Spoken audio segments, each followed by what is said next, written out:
Moje je ime Craig Hall. Moja obitelj i ja živimo u mjestu Ailaby na samom rubu močvara u sjevernom Yorkshireu izvan Whitbya. Koristimo polisulfat za uzgoj naše zimske pšenice i zimske uljane repice. Polisulfat je vrlo zbijen i ravnomjeran proizvod, s izvrsnim potencijalom širenja do 36 metara.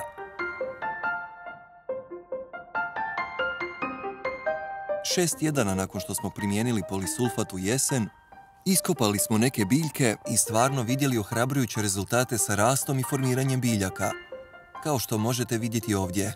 Ovdje su biljke puno zdravije uz primjenu polisulfata. A ovdje možete vidjeti zdravije biljke i odličan rast korijena. Bez primjene polisulfata možete vidjeti da je biljka puno manja i korijenje nije tako zdravo.